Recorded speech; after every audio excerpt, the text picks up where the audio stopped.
Pemirsa jangan kaget jika suatu saat Anda melihat Akri, salah satu personel lawak Patrio sedang memberikan ceramah.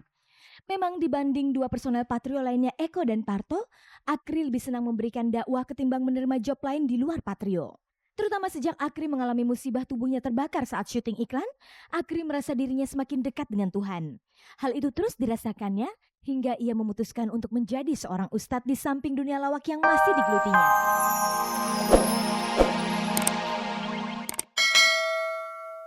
Selamat sore pemirsa, Anda kembali bersama tayangan paling bergengsi, Cek dan Dicek. Seperti biasa, selama kurang lebih 30 menit ke depan, Anda bisa menyaksikan berbagai informasi terbaru dunia selebriti yang telah dikemas dengan gaya khas Cek dan Dicek. Karenanya tetaplah bersama saya Fani Rahmasari dalam tayangan paling bergengsi ini, dan sekarang langsung saja kita simak kilasan tayangannya. Pemirsa, dalam rangka Piala Dunia Sepak Bola, sejumlah artis wanita menjadi presenter sepak bola kagetan. Sebenarnya sejauh apa ketertarikan mereka pada olahraga yang digemari para kaum pria ini? Sukses menjadi pelawak, kini Akri Patrio merubah alur. Akri kini lebih serius mendalami masalah agama untuk menjadi seorang ustadz atau pendakwah. Berita duka datang dari musisi Jody Gondokusumo, mantan suami Ayu Azhari yang meninggal dunia pada hari Sabtu 15 Juni lalu. Setelah pengaduan artis Nia Daniati yang merasa dirinya dirugikan oleh pihak rumah produksi Millennium Visitama yang memproduksi kisah misteri dengan mencantumkan nama dirinya, pihak Polda Metro Jaya menindaklanjuti laporan itu. Artis lain yang namanya tercantum dalam VCD Kismis itu dipanggil pihak Polda untuk dimintai keterangan. Serial televisi asal Taiwan Meteor Garden melahirkan tren potongan rambut di kalangan pria. Sejumlah selebriti pria Indonesia kini memiliki potongan rambut menyerupai tokoh-tokoh dalam Meteor Garden itu, seperti Anang Hermansyah, Tengku Firmansyah, dan juga Aris Sihasale. Pemirsa, demam sepak bola Piala Dunia ternyata menuai rezeki bagi sejumlah presenter wanita. Mereka dikontrak untuk membawakan acara sepak bola selama Piala Dunia berlangsung. Ikuti penuturan mereka tentang profesi barunya itu.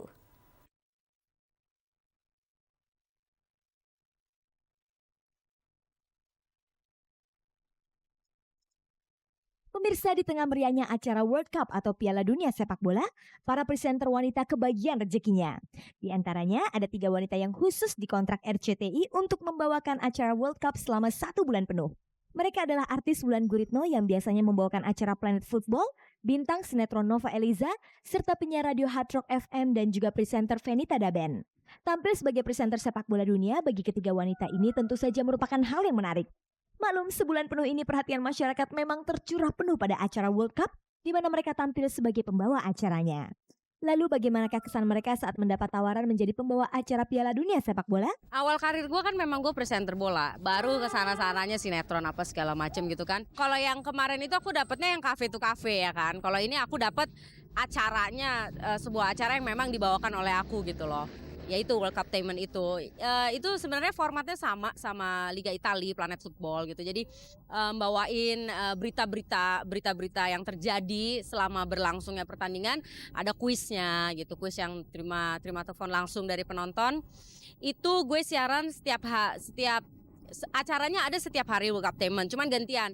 Dik doang Reza, terus gue Jody, Dik doang Reza. Nanti gue juga kedapetan sama Dik, itu siarannya jam 11 sampai setengah 12 malam. Aku emang udah gabung sama RCTI dari tahun lalu, emang udah jadi presenter sport. Terus kebetulan pas mau Piala Dunia, emang aku dikasih tahu bahwa semua presenter sport RCTI itu pasti akan gabung juga di Piala Dunia.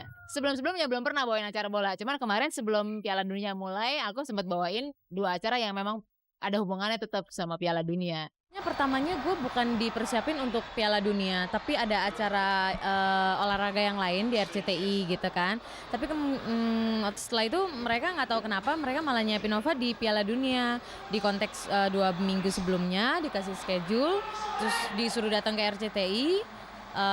Terus udah gitu dites bisa apa enggaknya, ya udah sampai ikutan Piala Dunia sekarang. Adakah persiapan khusus yang mereka lakukan untuk tampil sebagai pembawa acara Piala Dunia Sepak Bola ini?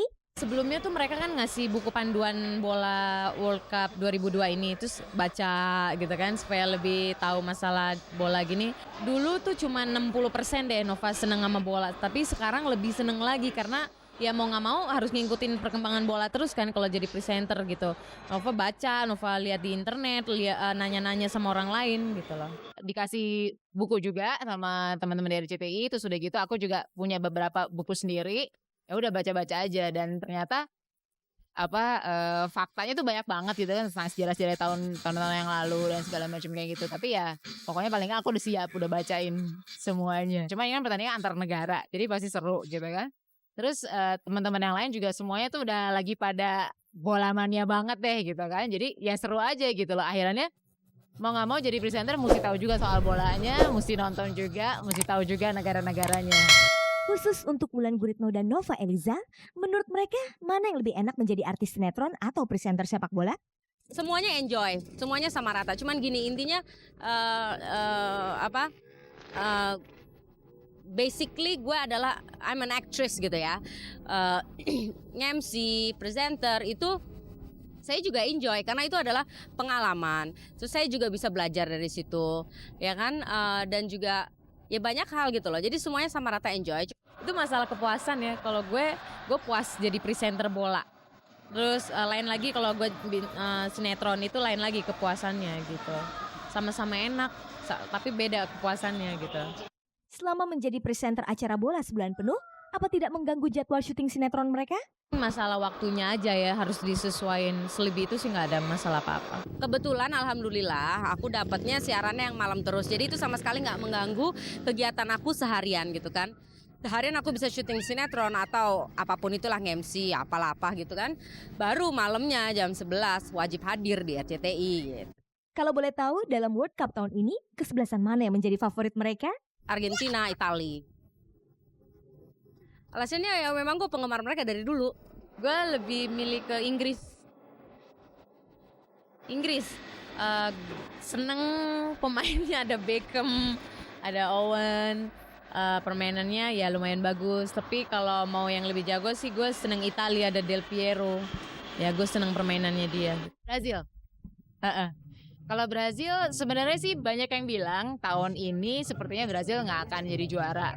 Soalnya mereka itu kontradiksi antara main indah sama untuk menang gitu loh. Nah sementara emang sih banyak yang jagoin Jerman, ada yang Prancis, ada yang Inggris. Tapi kalau aku senangnya Brazil karena mereka tuh mainnya benar-benar nyeni. Nggak semua orang bisa main kayak mereka.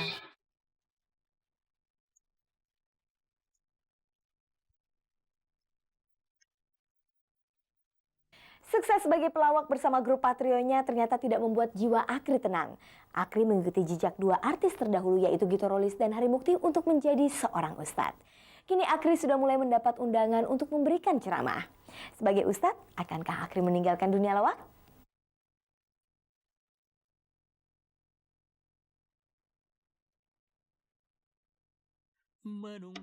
Pemirsa jangan kaget jika suatu saat Anda melihat Akri, salah satu personel lawak Patrio, sedang memberikan ceramah. Memang dibanding dua personel Patrio lainnya Eko dan Parto, Akri lebih senang memberikan dakwah ketimbang menerima job lain di luar Patrio. Terutama sejak Akri mengalami musibah tubuhnya terbakar saat syuting iklan, Akri merasa dirinya semakin dekat dengan Tuhan. Hal itu terus dirasakannya hingga ia memutuskan untuk menjadi seorang ustadz di samping dunia lawak yang masih digelutinya. Langkah Akri ini mengikuti langkah dua artis terdahulu yaitu Gito Rolis dan Hari Mukti yang kini benar-benar melepas atributnya sebagai artis. Baik Gito maupun Hari kini serius menekuni dunia dakwah. Apakah keputusan Akri untuk menjadi seorang dai diilhami dengan langkah Gito dan Hari Mukti itu? Ya kalau sebelum ngelawak sih kita udah mulai ya. Dulu kalau ada yang namanya kita pulang dari pondok gitu ya, saudara punya acara kita mulai. Atau ada forum-forum kecil di Muzakara, di Muhadharah itu kita suka tampil gitu. Di pondok pesantren sendiri juga begitu polanya gitu. Nah ya, alhamdulillah begitu punya nama ya mulailah gitu. Bukan kita yang punya keinginan tapi memang teman-teman muda gitu, masyarakat muda nih perlu figur gitu. Wah kayaknya aku tuh gini gitu. Kini Akri memang banyak mendapat tawaran untuk berdakwah di berbagai tempat. Apakah ada rencana serius bagi dai dengan meninggalkan dunia lawak? Kita nggak tahu bakalan jadi apa. Apakah kita maunya ngelawak dulu atau dakwah dulu, atau mau dagang dulu atau mau jadi kiai dulu kan gitu. Atau mau ngejawar dulu atau akhirnya mau ngehikmat dulu kan kita nggak tahu kan. Tapi proses itu tetap berjalan. Lawak dan dakwah tentu saja dua profesi yang sangat berbeda. Lalu bagaimana caranya Akri membedakan tugasnya saat menjadi seorang pelawak dan seorang pendakwah di depan umum? Saya tetap aja gitu ya ngelawak tapi porsinya beda. Ini pada format keagamaan ya. Ada beberapa memang yang kita pancing untuk melucu gitu. Kalau melihat gaya saya nanti pada saat di podium ya atau pada saat di lapangan gitu, saya bermain dengan gaya saya yang hampir seperti saya bilang ya kita ngelawak gitu loh. Dan pada prinsipnya saya mengajak ke yang muda-muda. Bukan memberikan ceramah bahwa kita harus A, kita harus B. Bukan. Tapi bagaimana? Yuk kita ngaji yuk.